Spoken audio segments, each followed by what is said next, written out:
여러분 안녕하세요. 고객 서비스 하면 딱 어떤 게 떠오르세요? 아마 친절한 미소, 빠른 응대 이런 것들이겠죠. 그런데 오늘은요 그런 걸 좀 넘어서서 고객의 마음을 진짜로 움직이는 기술, 이 새로운 접근법에 대해 한번 같이 파헤쳐보려고 합니다. 자, 오늘 우리가 이야기할 모든 것의 핵심이 바로 이 문장이에요. 고객 서비스는 마음을 움직이는 기술이다. 어떠세요? 그냥 듣기에는 되게 멋진 말이잖아요. 무슨 구호 같기도 하고요. 근데 이게 실제 현장에서는 정말 강력한 의미를 갖거든요. 지금부터 그게 뭔지 한번 알아볼게요. 근데 뭐 현실은 좀 다르잖아요, 그렇죠? 고객들은 지쳐있고 직원들은 직원대로 스트레스가 이만저만이 아니고요. 이런 상황에서 마음을 움직인다. 이게 과연 가능하긴 한 걸까요? 자, 바로 이 질문에서부터 오늘 이야기를 한번 시작해보죠.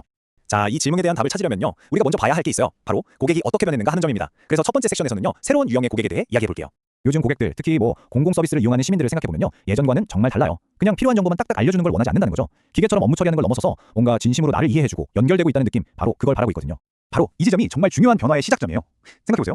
예전에는 정확한 정보를 주는 것, 즉 무엇을 주느냐가 제일 중요했잖아요. 근데 지금은요 어떻게 나를 대해주는지가 훨씬 더 중요해졌다는 겁니다. 그러니까 정보의 정확성은 기본이고 거기에 더해서 감정적으로 공감해주는 게 서비스의 핵심이 된 거죠. 그렇다면 이런 새로운 판에서 우리가 가져야 할 핵심 무기는 뭘까요? 네, 바로 공감입니다. 두 번째 섹션에서는 이 공감이라는 새로운 경쟁력에 대해 좀 더 깊이 들어가 보겠습니다. 자, 게임의 룰이 바뀌었어요. 고객의 기대치가 달라졌단 말이죠. 그럼 당연히 우리 전략도 바뀌어야 하지 않겠어요? 예전에 하던 방식이 더 이상 통하지 않는 지금, 과연 우리에게 필요한 새로운 전략은 뭘까요? 여기서 말하는 친절은요 우리가 보통 생각하는 거랑은 개념이 좀 달라요. 그냥 정해진 대로 감사합니다 하고 기계적으로 말하는 그런 행동이 아니라는 거예요. 그게 아니라 상대방의 감정을 읽고 소통하는 하나의 언어라는 거죠. 대본을 따라가는 게 아니라 진짜 진심에서 우러나오는 공감을 전달하는 것, 바로 그겁니다. 이 개념을 정말 멋진 한 문장으로 정리한 게 있어요. 친절은 기술이 아니라 마음이 머무는 언어다. 와, 정말 그렇죠? 기술은 사실 연습하면 누구나 흉내낼 수 있잖아요. 하지만 진심이 담긴 언어는요 차원이 다른 연결을 만들어내는 힘이 있습니다.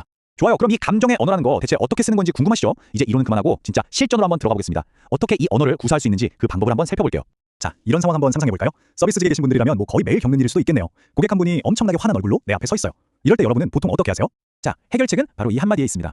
많이 화나셨겠어요? 제가 도와드리겠습니다. 여기서 중요한 건요 문제를 해결해주겠다고 달려드는 게 아니에요. 그 사람의 감정을 먼저 인정해주고 공감해주는 거죠.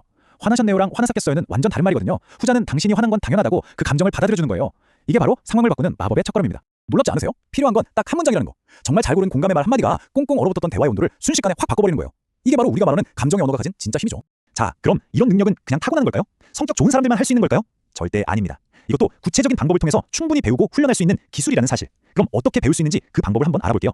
여기서 제일 중요한 포인트는 이거예요. 공감하고 배려하는 건 그냥 착한 성품이 아니라 훈련으로 개발할 수 있는 기술이라는 거. 이게 무슨 뜻이겠어요? 한두 명의 에이스 직원이 아니라 조직 전체가 이런 공감 능력을 갖출 수 있다는 거죠. 그러면 직원 만족도도 올라가고 당연히 고객 충성도도 따라오게 되는 거고요.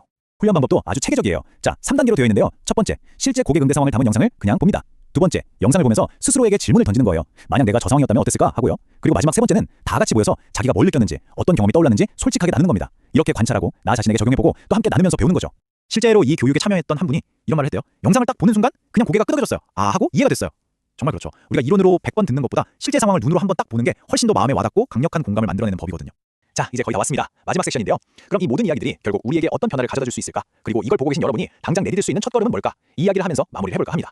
이 교육의 진짜 목표는요 그냥 머리로만 아는 이론 공부가 아니에요. 당장 내일 출근해서 내 자리에서 바로 써먹을 수 있는 기술, 그리고 모든 사람과의 관계를 바라보는 새로운 마음가짐, 이 두 가지를 다 얻어가는 게 핵심입니다. 어떤 참가자는 교육이 끝나고 이렇게 말했대요. 아, 이제야 진짜 친절이 뭔지 알 것 같아요. 이 한마디에 모든 게 담겨 있지 않나요?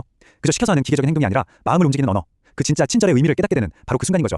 자, 오늘 우리가 이렇게 함께 살펴본 내용들, 이게 그냥 좋은 얘기 들었다 하고 끝나는 게 아니었으면 좋겠습니다. 이건 사실 과정의 끝이 아니라 여러분 각자의 자리에서 시작될 새로운 훈련의 출발점이거든요. 배움의 끝이 아니라 실천의 시작인 거죠. 그래서 마지막으로 여러분께 이 질문을 하나 던지면서 마무리하고 싶습니다. 오늘 여러분이 바꿀 수 있는 대화는 과연 무엇일까요? 꼭 고객과의 대화가 아니어도 좋습니다. 가족, 친구, 동료, 누구든요. 이 새로운 관점을 적용해서 바꿔볼 수 있는 대화 하나를 떠올려 보세요. 그 작은 변화 하나가 누군가의 하루를, 그리고 어쩌면 여러분 자신의 하루를 통째로 바꿀지도 모르니까요.